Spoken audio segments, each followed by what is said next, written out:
Olá, família! Sejam todos bem-vindos ao estudo diário das Escrituras. Hoje nós vamos estudar aqui Alma, capítulo 27. E aqui, o que está acontecendo? Os lamanitas, eles foram atacar o povo de Nefe, tá bom? Eles queriam se vingar por algo que eles mesmos tinham feito. Eles tinham matado o povo de Anti-Neflei.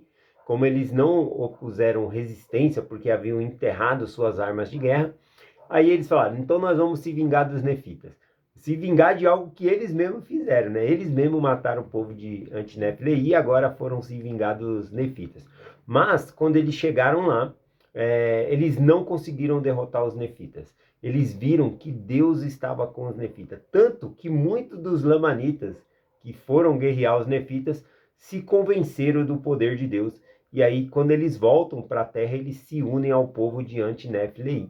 Eles se unem a eles convencidos do poder de Deus, tá bom? Então, vamos ver aqui a parte que eles não vencem, né, o povo e eles voltam, né? Só que aí agora eles começam a voltar e destruir também o povo de Anti-Neflei. Vamos lá. Versículo 1 em diante aqui.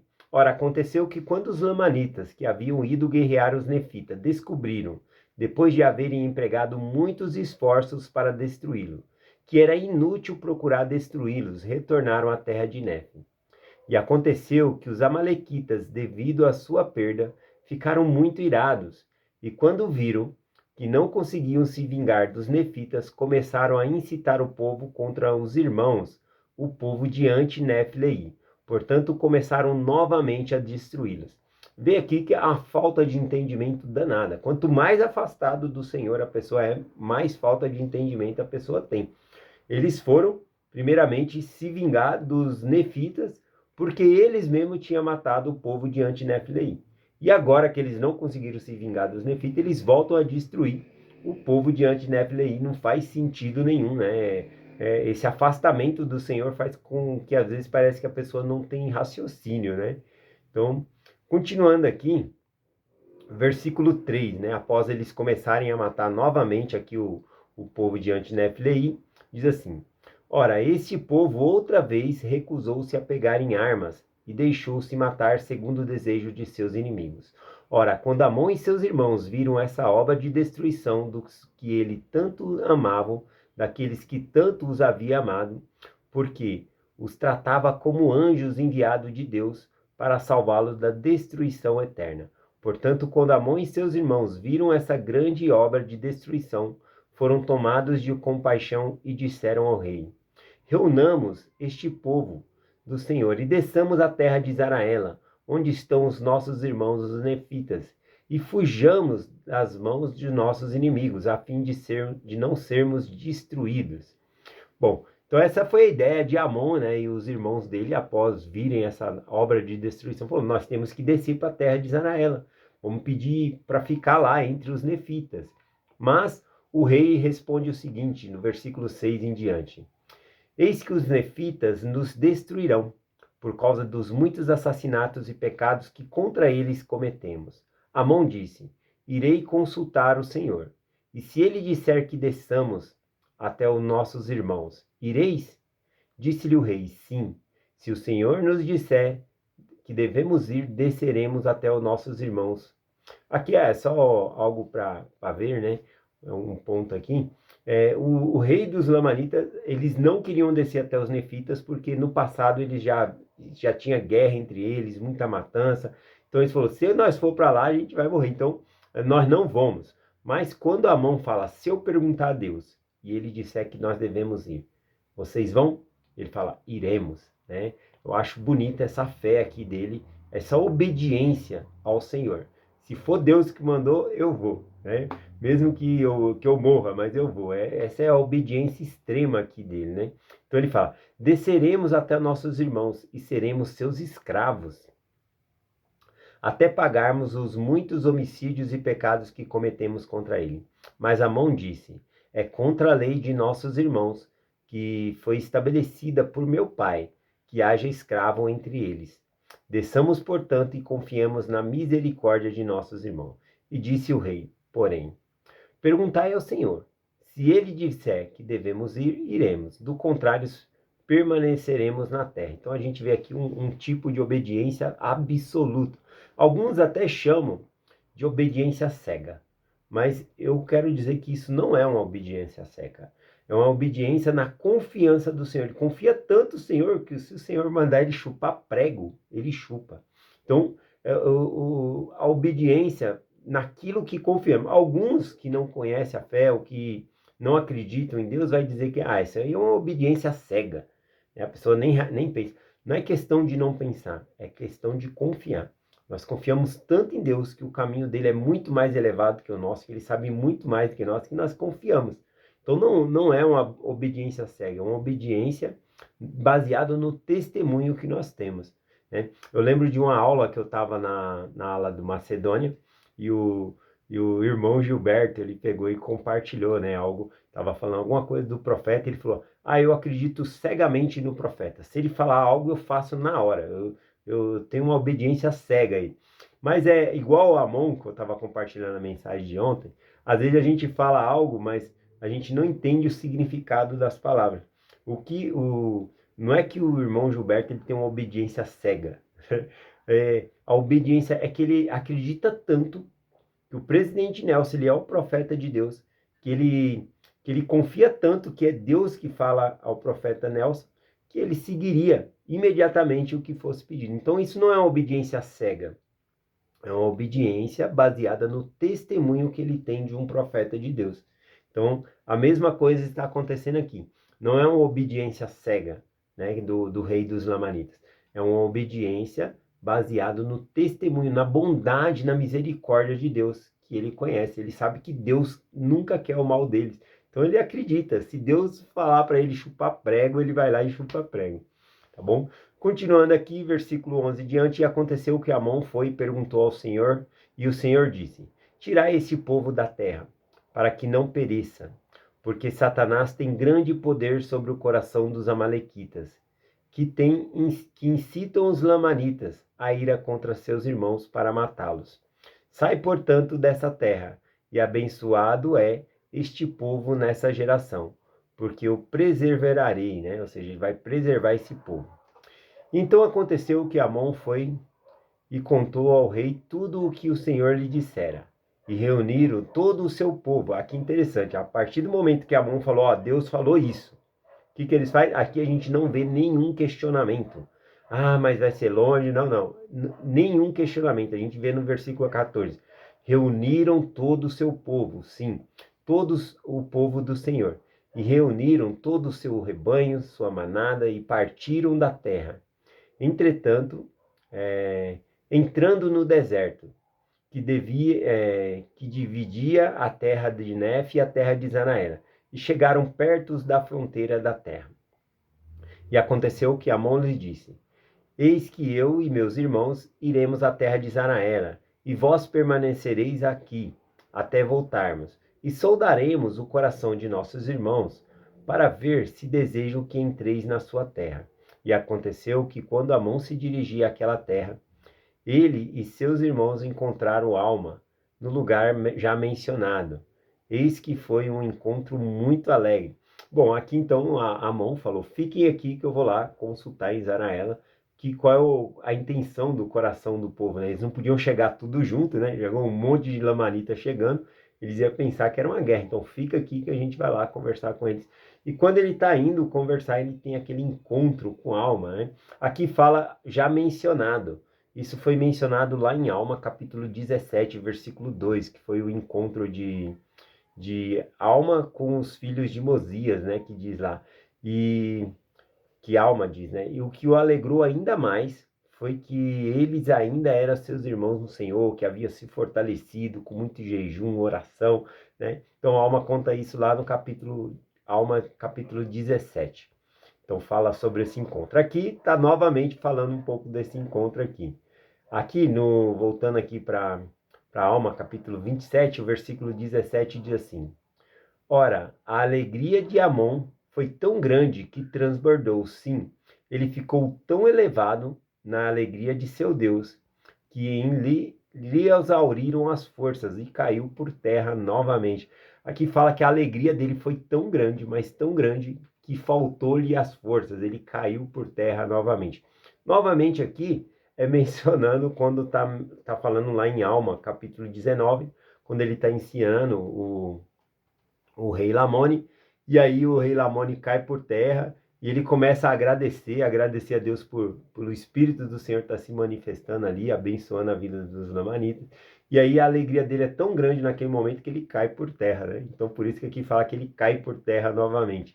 A alegria dele no Senhor, no Espírito, é tão forte que falta força física, tá bom? E é interessante essa parte aqui, ó. Vamos ver o que mais ele fala aqui, ó. Ora, não foi essa a alegria extrema? Eis que essa é a alegria que ninguém recebe, senão o verdadeiro penitente, que é humildemente busca felicidade. Ora, a alegria de alma, por ter encontrado seus irmãos, foi realmente grande, como também a alegria de Arão, de Homem, de Ímene. Mas eis que sua alegria não chegou a ponto de superares as forças. Então fala de uma alegria que supera a força física, algo grandioso. Uma experiência espiritual muito forte pode fazer com que nossa força espiritual se eleve e o físico não aguenta, o físico fica derrubado ali. Aí alguns vão até dizer, agora eu sei porque eu sinto sono, né, na hora de ler as escrituras, né? Alguns vão dizer isso, mas não tem a ver com sono, tem a ver com ser elevado no espírito. Por exemplo, né, nós temos lá no livro de Daniel, capítulo 10, versículo 8, quando ele teve uma grande visão, a força física dele sumiu. Olha lá, então veja que uma experiência espiritual forte faz com que a força física diminua. Diz lá em Daniel 10, versículo 8, diz assim, após ele ter tido essa visão: Fiquei, pois, eu só, e vi essa grande visão, e não ficou força em mim, e mudou em mim o meu vigor de desmaio, sem reter força alguma. Então ele fala que ficou como se tivesse força nenhuma, quase desmaiando ali, né? Então Daniel compartilha. Também nós vemos no livro de Moisés, capítulo 1, versículo 10, Moisés também, né? Depois que ele tem uma visão, está conversando ali com o Senhor, quando o Senhor se retira da presença dele, ele fica tão fraco que ele cai ali, ele fica horas no chão ali, e não, até recobrar um pouco da força ali, né? Lá em Moisés 1:10 diz assim: E aconteceu que se passaram muitas horas antes de Moisés recobrar a sua força natural como homem. E disse a si mesmo: Ora, por esta razão sei que o homem nada é, coisa que nunca havia imaginado, né? Então, o nosso homem nada é diante de Deus. Eu estou fraco aqui, então demorou muitas horas. Nós temos também a experiência, né, de Joseph Smith, quando viu Deus, o Pai, Jesus Cristo, também nas palavras dele, diz assim, ó, quando tornei a voltar em mim, estava deitado de costa, olhando para o céu. Quando a luz se retirou, eu estava sem forças, mas tendo logo me recuperado em parte, fui para casa. E ao apoiar-me na lareira, minha mãe perguntou o que se passava. Ou seja, ele ainda o trajeto, né, do bosque até a casa dele ali, ele foi meio sem força ali. Quando chegou em casa, ele apoiou na lareira ali para dar uma respirada, recuperar as forças ali. Então veja que uma experiência espiritual, ela faz com que a força física diminua. Bom, uma coisa que eu gosto também de mencionar é o jejum. O jejum, nós subjuga a carne, deixa de alimentar a carne, então o corpo fica mais fraco, né? A gente deixa de beber água, de comer. O corpo automaticamente fica mais fraco, mas o nosso espírito se eleva a Deus. É uma maneira, né, de nós sentirmos essa alegria também. Continuando aqui, versículo 20 em diante. Então aconteceu que Alma conduziu seus irmãos de volta à terra de Zaraela. Após esse encontro, falou, vamos até Zaraela para conversar sobre o povo lá, né? O povo de Antineflei, que estão aí esperando, né? Para saber se vão poder entrar na terra, não. E foram contar ao juiz supremo tudo o que lhe havia acontecido na terra de Nef e entre os seus irmãos, os Lamanitas. E aconteceu que o juiz supremo enviou uma proclamação por toda a terra, desejando saber a voz do povo sobre a entrada de seus irmãos, que era o povo de Antinefleim. E aconteceu que a voz do povo se manifestou, dizendo: Eis que cederemos a terra de Gerson, que fica a leste, perto do mar, e confinada com a terra de abundância, que fica ao sul da terra de abundância. E essa terra de Gerson é uma terra que daremos a nossos irmãos por herança, Aqui, né, a terra de Gerson, eles iriam dar como herança. Herança não era para eles ficar emprestados, seria deles, é uma herança ali. Agora é interessante aqui esse nome dessa terra, terra de Gerson, porque no hebraico eu aprendi na central das escrituras que essa palavra Gerson, né, esse nome, significa herança. Então aqui tem um jogo de palavras, quando ele vai usar melhor esse jogo de palavras aqui. Mas assim como o povo de Antinefilei, eles se converteram ao Senhor, guardaram os mandamentos, e agora eles ganham uma terra de herança, onde eles vão ter proteção, né? Os exércitos nefitas vão proteger ele. Igualmente, quando nós fazemos convênio com o Senhor e guardamos os mandamentos de Deus, nós vamos ganhar um lugar de proteção, onde ladrões não minam, ladrões não matam nem roubam, nem vai existir ladrão lá, né? Onde o nosso tesouro não enferruja, né? Como o próprio Salvador Jesus Cristo ensinou. Ou seja, um lugar no céu. Essa é a nossa herança, um lugar que nós devemos desejar. Então aqui continua dizendo: e eis que localizaremos nossos exércitos entre a terra de Gerson e a terra de Nefe, a fim de proteger nossos irmãos da terra de Gerson. E isso faremos por causa dos nossos irmãos e por causa do temor de empunhar arma contra seus irmãos, para que não aconteça que cometam pecado. E esse grande temor, olha, só fazer um comentário aqui, né? Pegar em armas de guerra em própria defesa não é pecado. Mas para o povo de Antinefilei se tornou pecado porque eles fizeram um convênio com Deus, um compromisso. Então, se você quebra esse convênio, aí se torna pecado. Por isso que ele está falando que é pecado aqui, né? Então, legítima defesa não é pecado, né? Então, mas aqui é um outro caso porque eles fizeram um convênio com o Senhor. Então, continuando aqui, para que não aconteça que cometam pecado. Esse grande temor resultou no profundo arrependimento que sentiam por causa dos inúmeros homicídios e terrível iniquidades. E agora eis que faremos isso por nossos irmãos, para que possam herdar a terra de Gerson, novamente herdar e Gerson aqui, né, o jogo de palavra.